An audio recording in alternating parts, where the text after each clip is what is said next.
السلام علیکم ورحمۃ اللہ وبرکاتہ۔ اللہم صلی علی محمد وعلی آل محمد کما صلیت علی ابراہیم وعلی آل ابراہیم انک حمید مجید۔ ایک دوست تصور خالد صاحب یہ افسوسناک خبر شیئر کرتے ہوئے لکھتے ہیں، ہمارے بہت ہی پیارے محترم بھائی مولانا منور احمد خورشید صاحب کل اپنے خالق حقیقی سے جا ملے۔ انا للہ و انا الیہ راجعون۔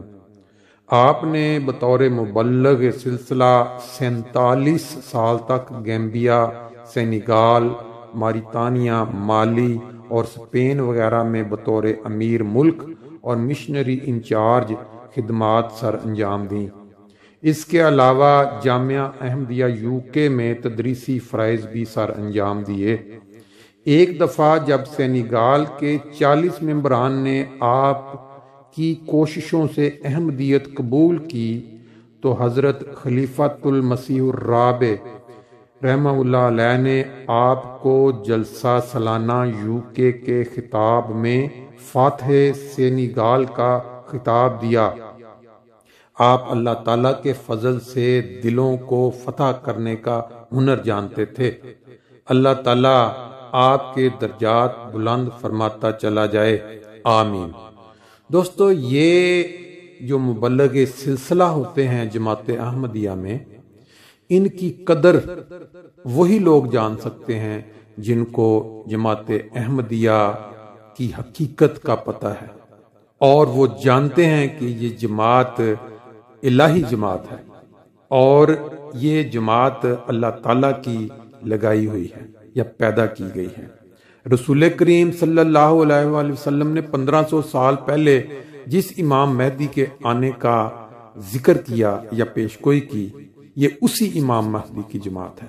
اور آج کے دور میں ایک مبلغ جب بچپن میں اپنے والدین کی طرف سے جماعت احمدیہ کی یا حقیقی اسلام کی تبلیغ کی خاطر قربان کیا جاتا ہے، قربان نہیں کہنا چاہیے بلکہ اب ان کی زندگی جو ہے وہ ان کاموں کے لیے پیش کر دی جاتی ہے جماعت کے آگے، اس سے بڑھ کر اور کیا قربانی ہو سکتی ہے۔ اور پھر یہ جو علماء احمدیت ہے، یہ دنیا بھر کے ممالک میں اسلام کے جھنڈے گاڑتے ہیں۔ ان کا ذکر آپ نے سنا ابھی۔ یہ جو بیان کیا گیا ہے کہ کتنے ممالک کے اندر مولانا صاحب نے بطور امیر ملک اور مشنری انچارج خدمات کی توفیق پائی، اور میرے خیال میں جو سب سے بڑا ٹائٹل ایک خلیفہ وقت کی زبان سے ان کو ملا، وہ بھی جلسہ سالانہ UK کے موقع پہ فاتح سینیگال۔ خلیفۃ المسیح نے ان کے اندر جو خوبیاں دیکھیں یا ان کی تبلیغ کے ذریعے جو لوگ اسلام میں داخل ہوئے، اسی کے صلے میں انہوں نے آپ کو یہ خطاب دیا۔ اس طرح کے خطاب عام طور پہ آپ نہیں دیکھتے، لیکن جب اللہ تعالیٰ کسی کو عزت دیتا ہے تو وہ خلیفہ وقت کی زبان سے ایسے جو ٹائٹل ہیں وہ انسان کے مقدر سنوار دیتے ہیں۔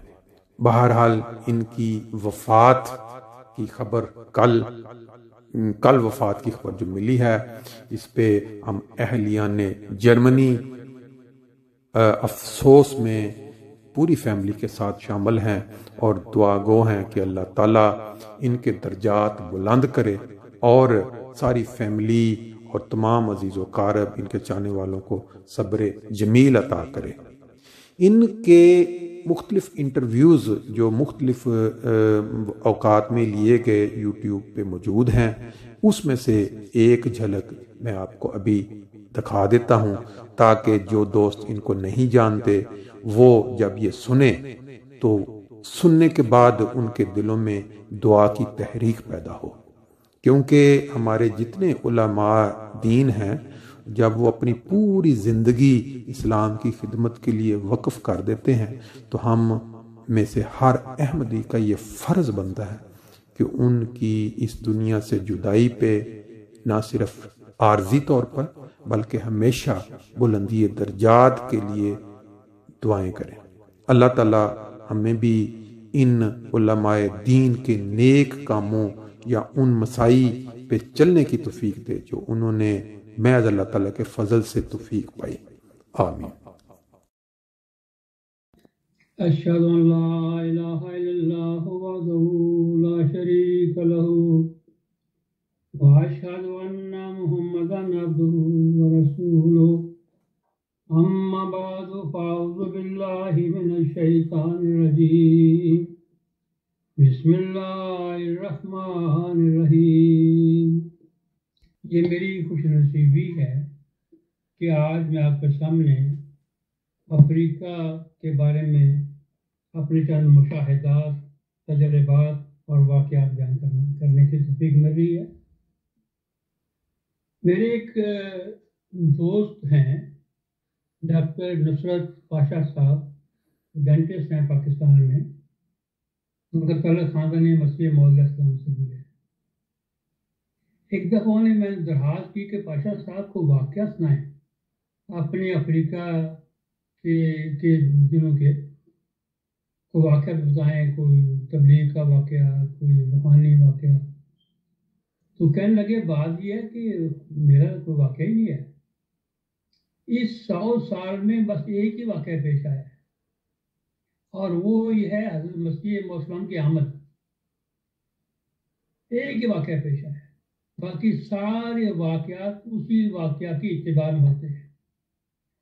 ہاں وہ واقعہ امریکہ میں پیش آتا ہے، انڈونیشیا میں، جاپان میں، پاکستان میں یا افریقہ، وہ واقعہ وہ حضرت مسیح موعود علیہ السلام کی برکت سے ہوتا ہے۔ مجھے ایک واقعہ یاد آ گیا کہ میں کہتا ہوں، ایک دفعہ حضرت مسیح رابع کے ساتھ ملاقات تھی، تو میرے ساتھ ایک گنی بساؤ کے وزیر تھے، ان کا نام تھا ابراہیم آسو۔ تو میں ان کے ساتھ خدمت میں حاضر ہوا تو حضور نے ان سے بہت سی باتیں کی۔ ان میں ایک بات یہ بھی تھی کہ اس نے پوچھا کہ حضور یہ کیسے ممکن ہے کہ ہم افریقن اقوام جو ہیں وہ ترقی کر سکیں، ہماری محتاجی ختم ہو۔ حضور فرمایا کہ آپ پتہ ہے جو ایڈز بیماری ہوتی ہے، جو ہم ایڈ لیتے ہیں، کسی سے ایڈ لیتے ہیں، تو ایڈ جسٹ لائک ایڈس، جو قوم یا ملک آپ کو ایڈ دیتا ہے، آپ کی ہیلپ کرتا ہے، اس کے اپنے مقاصد ہوتے ہیں۔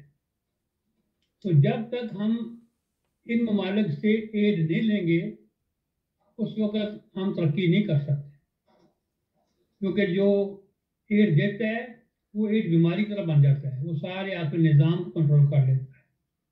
حضور کی باتیں ایسی تھیں، اس پر بڑا اثر ہوا۔ مجھے کہنے لگا کہ حضور کے چہرے سے، حضور کی باتیں ایسے جیسے نبی باتیں کرتے ہیں۔ کہنے لگا کہ حضور کے چہرے پر ایسا نور ہے اور ایسی باتیں کرتے ہیں جیسے نبی کی باتیں ہوتی ہیں۔ ابراہیم مسعود یہ بات کر رہے ہیں، تو حضور فرمایا کہ ہاں، اگر میرے چہرے پر یا میری باتوں میں کوئی نور ہے تو وہ محمد مصطفیٰ صلی اللہ علیہ وسلم کے صدقے نور ہے، وہ ہمارا نور نہیں ہے۔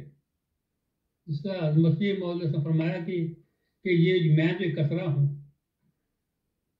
یہ چشمہ رواں کے بخل کے خدا دہم، یک قطرہ ذبح کمال محمد۔ تو بات یہ ہے کہ جیسے میں نے یہ دیکھا ہے کہ بسا اوقات وہ اپنے اوقات سے بڑھ کر ہماری قربانی کرتے ہیں۔ ایک میرے دوست تھے، بستے شہر کی بات ہے، بستے قصبہ ہے مشہور افریقہ میں گیمبیا کے حوالے سے، تو وہاں میرے ایک اہم دوست تھے محمد تراولے صاحب، بہت مخلص دوست تھے۔ ان کے میں گھر میں گیا، شام کا وقت تھا، تو وہ کھانا کھانے لگے تھے، شام کا کھانا ہو رہا تھا۔ تو مجھے کہتے ہیں کہ مجھے استاد کہتے تھے، مربی کو استاد کہتے ہیں، کہ مربی استاد ہم کھانا کھانے لگے ہیں لیکن ہم آپ کو دعوت نہیں دے سکتے۔ میں نے کہا کیوں، خیریت تو ہے، دعوت کیوں دے سکتے آپ؟ کہنے لگے اس لیے کہ ہم نے صرف چاول ابالے ہیں، ان پر صرف مرچیں، نمک اور مرچ ڈالی ہم سے، ہمارے پاس اتنے وسائل نہیں کہ ہم اس کے لیے سالن تیار کریں یا اس میں فش یا گوشت ڈال سکیں یا سبزی ڈال سکیں، اس لیے ہم نمک ڈال کر اور مرچ ڈال کر ہم کھا لیتے ہیں۔ میں نے کہا اگر یہ بات ہے پھر میں ضرور کھاؤں گا آپ کے ساتھ۔ میں ان کے ساتھ بیٹھ گیا، کھانا کھایا۔ یہ ان کی مالی حالت تھی۔ جی دوستو، تو آپ نے مولانا صاحب کی باتیں سنی اور انسان کی جو حقیقت ہے اس کے متعلق بھی آپ نے غور کیا کہ ہر انسان اپنا ایک مقررہ وقت اس دنیا میں گزار کے اللہ کے حضور حاضر ہو جاتا ہے۔ یہ سوشل میڈیا کا ایک بہت بڑا احسان ہے ہم پہ کہ آج کے دور میں جب کوئی شخص یہاں سے چلا جاتا ہے تو اس کے پیچھے رہ جانے والے، اس کے عزیز و اقارب، اس کو چاہنے والے اس سوشل میڈیا کے ذریعے ان کی یادوں کو بار بار تازہ کر سکتے ہیں۔ ان بزرگوں کی یادیں جو ہیں ایک لمبے پروگرام میں پڑی ہیں، یہاں یوٹیوب کے اندر ان کا انٹرویو، اور افریقہ میں کیسے گئے، وہاں کے واقعات، تو دوست جو سننا چاہیں وہ وہاں جا کے وہ سن سکتے ہیں۔ بہرحال اللہ تعالیٰ سے دعا ہے کہ وہ ان کے درجات بلند کرے اور ان کی فیملی کو صبر جمیل عطا کرے۔ ہم اہلیان جرمنی ان کی فیملی کے ساتھ پورا افسوس کا اظہار کرتے ہیں اور یہ دعا کرتے ہیں کہ اللہ تعالیٰ ان کو جنت الفردوس میں بلند مقام سے نوازے۔ آمین۔